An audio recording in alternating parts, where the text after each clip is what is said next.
Okay.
Welcome to the Liberal Buzz Show. My name is Denise Dorey. I'm your host. I've been living in an SRO since the 1980s, off and on. I've even lived in SROs overseas. And I've lived in my present location on Eddy and Taylor this is my 15th year there. And I can say the experience I've had has been fairly good, but there are factions that there's elements of it that I think are going unpoliced, they're unenforced. We have a lot of things. We have to follow a lot of rules, and rules are not being followed when tenants are being mistreated. So. Oh, you want me to say something? Well, Gilbert also has been in SROs much of his life when he wasn't homeless. Right? You're homeless for... No, I wouldn't say most of my life. I'd say about a third. Your adult life. Right. Yeah. Third. So, and, I met him when I met Gilbert. He lived across the street from me in the Franciscan, and that place burnt down because there weren't any smoke alarms. No, the sprinklers didn't work. Oh, was that the sprinklers didn't work? I was there for the fire. We both were, and we were playing video games, and the people on the street had to tell us to come out of the building because it was burning down. Yeah, I opened the window, looked out, and people were yelling for us to get out because it was burning. So, anyway, I went back home across the hall and yelled out the airwell to tell everybody to get out because the fire was consuming the building. Yeah, and we had to rescue the cats. Well. So I'm on this oversight committee now, and we've got these resolutions. See, because the formerly homeless say the city ignores complaints over living conditions in subsidized housing, because there are things that happen to us that, if I talked about it, I might have to I might have to leave the country. I'd be afraid for my life. Yeah, I've heard of people afraid to complain about I've got text messages that a guy didn't want to complain to the management about his being mistreated because he had complained before, and they threatened to evict him just for complaining. Right, it's abuse of power. But anyway, most people, I shouldn't say most people, I guess the poor people are usually not that bright. I wouldn't say they're ignorant. They're just not aware of all their rights under the law. And, a lot of places, they have your rights posted on the walls and stuff, but they're in English. And a place like San Francisco, we have about 1/3 Chinese and 1/3 Hispanic, and the rest of the people are other cultures. You need bilingual posters to tell people of their rights. Anyway, it's a two-edged sword. They have all these rules that they impose on us, but they also have regulations that they're supposed to follow, like social workers not yelling and screaming at you. I witnessed at Denise's building Chinese people being yelled at in English, and they didn't understand a thing that they were saying because they don't speak English. So, I mean, come on, man. If you're going to abuse your power, at least have the decency to learn how to speak Chinese so you can yell at them in Chinese. Anyway, I wanted to also talk about this Resident Emergency Safety Check Policy and Procedure just came out. It's from the Department of Homelessness and Supportive Housing. Now, this is interesting. This only applies to residents that are getting a stipend or a subsidy. Uh, so if you're a disabled veteran or on Social Security or a senior and you're getting supportive housing, they're paying you pay one third of your income for rent. That you're subject to these rules. Uh, if you live in a building like mine, where some people live where they're working and they pay all their rent, you're not subject to the rules. Interesting. Now, here's the policy. Uh, they're putting out that they can come in your room at any time they want to, as long as they think you're not feeling well or something's wrong or whatever. So it's a blank check to violate your rights to come in your room without your permission or your consent. So we say, well, here it says it's an emergency, and it says wellness check refers to outreach to residents who have not been seen or heard from for at least 3 days. Recommended. Recommended. That means that's not mandatory. So anyway, or if there's reasonable concern by provider staff for the tenant's well-being. Wait a minute. The tenant staff, are they psychiatrists? Are they doctors? I mean, that's way up in the air there. How do they know if you're feeling well or not? I personally have a back injury, and I filed complaints against TNDC because the social worker would come over and bang on my door every time there was a meeting, a tenants meeting, or any social event. And I told her repeatedly over and over again, over 10 times. I see it posted in the calendar. I see it posted in the elevator. There's no need to come and nag me every time this happens. I have a back injury, and sometimes I'm sleeping. I have a head injury too. I have sleeping disorder. And please stop banging on my door. So she didn't stop. So I had to go get one of these free attorneys from the senior center, and they wrote her a letter saying, "Stop, desist, stop doing that." So anyway, then she started sending proxies to bang on my door. So finally, she moved. They moved her to some other location. She was transferred, like the priest and stuff. Anyway, the thing is that uh, this is terrible. I don't think anybody, we should have to check in with the management. And the thing is that they're going to abuse that power. I know it. I know it. Like, just like anything else, if it has a human involved in it, it's going to be abused. It's going to become corrupt. So I was under the impression that the police couldn't come into your house without a warrant signed by a judge, and they have to have probable cause. Okay? And people on probation have to check in with the probation officers or whatever. They actually committed a crime and were found guilty and convicted by jury of their peers. That's a process. That process is in the Constitution of the United States. So here we go. Because we're concerned about you, we can violate your constitutional rights. Come on, people. That's not real. I mean, they could give people medical alerts. They can do a lot of other things. They already have a system now where they can call the police, and the police can come in and do the same thing. But this is extending it so the management can do that. And I've seen too much abuse for it to really endorse that. One manager at my building, at the Franciscan, even told me what I had in my dresser drawer. So I mean, God. So I was gonna turn him in, but he got in trouble because he impregnated one of the tenants or whatever. He got fired or whatever. So he had enough problems. So he obviously had problems, with boundaries. So anyway, he had other social workers threaten me that if I didn't come and see them, that I would get cut off. Come on, man, that's ridiculous. So I called the shelter plus care up and said, "Hey, is that true? This guy has that much power over me? The social worker can have me cut off and I end up homeless?" They said, "No, that's ridiculous." So there you go. That guy was abusing his power. So, you have these people here, managers, and some of them aren't that swift. They're going to abuse that.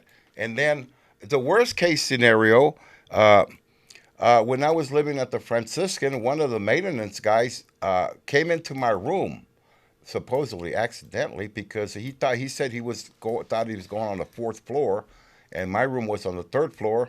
And since all the floors are identically painted, so they look the same, whatever. He came into my room without knocking. He was using his master key. I had no idea who it was. I'm the only one that had the key. So he didn't knock. He didn't announce himself. I just saw the door open. I heard the lock opening and the door start to open. So quite naturally, I kicked the door shut on his hand and broke his hand. So, he threatened to sue me. I said, go for it, man. You come into my room illegally.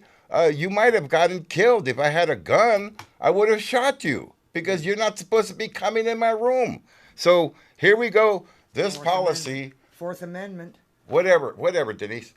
This policy here, it not only is violates the tenant's rights, it endangers the staff's lives because when you open that door and that person doesn't know you're coming in, they think you're an intruder.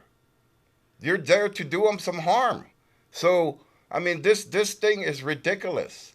They could give people medical alerts or whatever. People that really need to be checked on, they know who they are. They could make this voluntary. But since they're making it mandatory, hey, is the next guy opening my door doing a check on me, or is it an intruder? So if I think, oh, it's just somebody that's doing a check on me, I give the advantage to the intruder that he's already gets to come in the door to see who it is. So this is a no-win regulation, okay? And then also I want to talk about, just mention this real quickly. This is the latest change of regulations, change of rules on my building. 30-day notice to change the terms of your rental agreement. So this is supposed to be a contract. And if I remember correctly from grade school, contract is a binding agreement between two people. And usually two people sit down and talk and bicker and fight over the terms of the agreement. Where's the fighting and bickering here? They just gave us this. They said, this is the way it's going to be. And if you don't like it, hasta la vista, baby. So this is a non-consensual contract. That's a new term the Republicans came up with. Non-consensual rape. So this is non-consensual rape. No, they called it. They called it consensual rape. So I mean, you say, Gilbert, what are you making a big deal out of nothing? No, it's not a big deal out of nothing. Right now, for the last 8 years, I had unlimited overnights. I could have somebody there all the time. But now, the new rules, you're only allowed to have somebody overnight 14 days a month. So, wow, what happened? What crime did I commit? What did I do? How did I do that? How did I lose my overnights? So anyway, normally a contract is an agreement between two people. In this case, SROs, it's here. Sign it or get out. Wow, that sounds like I'm in North Korea or something. What's happening here? So anyway, also I wanted to mention this book, The Pretext for War. It's done by James Bradford. You might want to read it. It says 9/11 Iraq and the abuse of America's intelligence agencies. So wow, now Trump isn't even using the intelligence agencies, probably because they abused it. They had fake information. They had troops going around chasing unicorns in Iraq or whatever. You saw how much of a disaster that turned into. But anyway, there's got to be a better way so that you can't fake intelligence, military intelligence especially, for political reasons. Okay. Anyway, you go ahead. Getting back to SROs. Okay, yeah, go back to SROs. Yeah. Well, I have a beef. I'll air my beef here, and then you can have the floor again. But I was just going to tell folks about. They hired new management, and they don't really train the management to actually follow the rules. There's a social worker. I call her the anti-social worker because I was going through the death of my mother, and she just was really not very compassionate, I would say. Just went, huh. Just really, I told her, hey, my mom's going to die. She's, and, huh. And then I was carrying, from day one, she didn't like the fact that I could carry quite a bit of stuff. I've always done it. I got awards for working at the food bank from the food bank. I was nominated by the other social worker that in our building.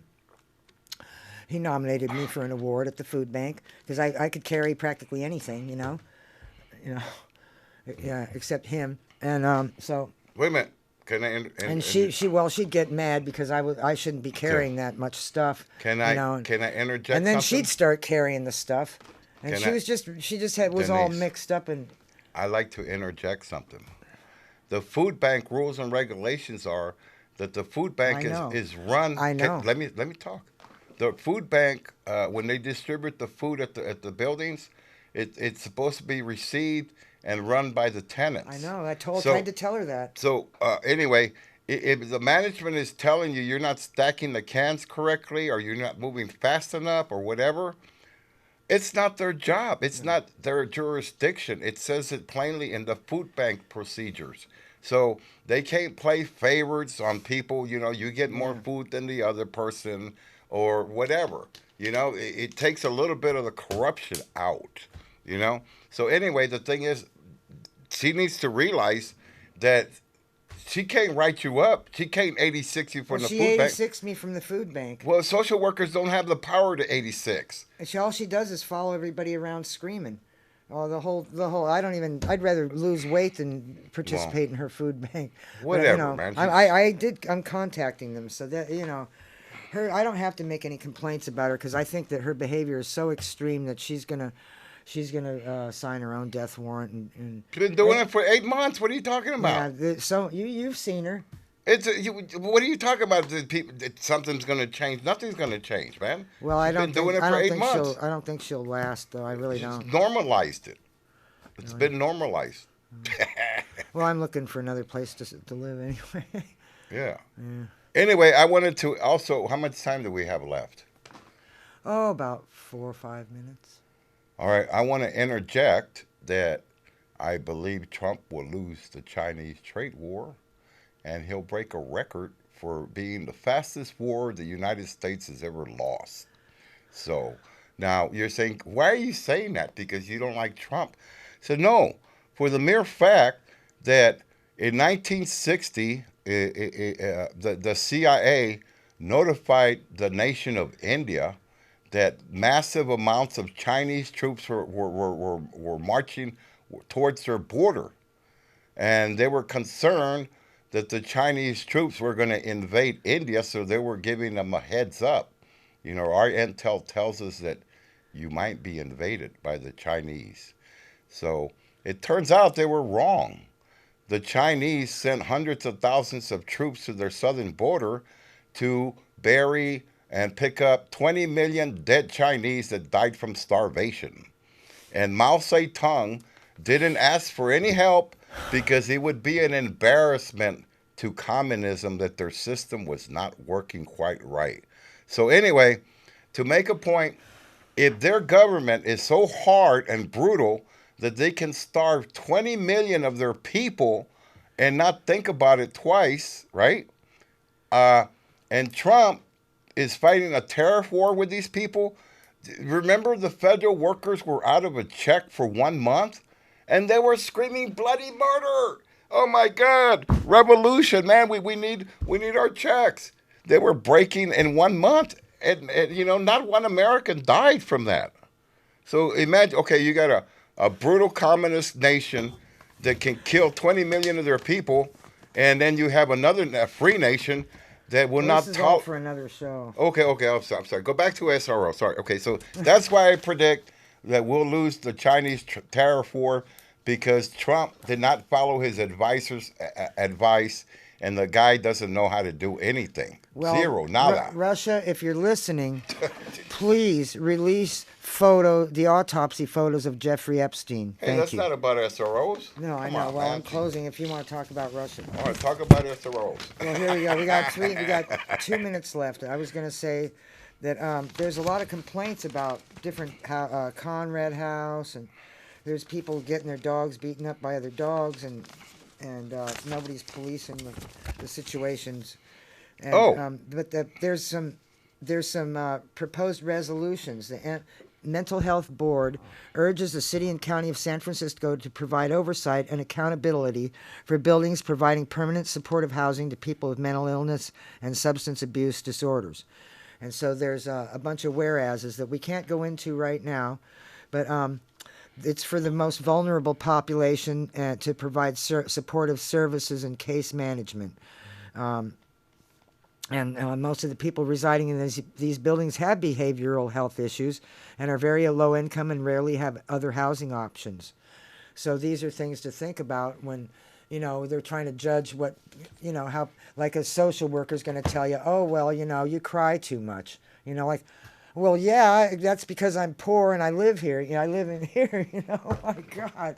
If they want to cry, have a cow about my behavior, which is, basically I was crying about my mother and she basically, slammed the door. And so I'm mad at her. Yeah, I'm not going to forget it. And I'm going to complain. I know it's not illegal, but she's supposed to be a social worker and she's not supposed to ban me from the food bank just because I was visiting my mom's grave, and I wasn't there for a week. That's why she banned me. Doesn't have authority. I know not she her doesn't. Jurisdiction. She doesn't. So I'm just really mad, and I've got to, thanks for listening because it's helping my anger issues just about tell her, this. This is not jailhouse law. I'm going to play some punk rock because I'm not a convicted criminal or whatever. I want my rights. I still I deserve my rights. I'm a disabled veteran. I have to deal with my anger issues. Thousands of other veterans died for their rights. No. Yeah. Yeah.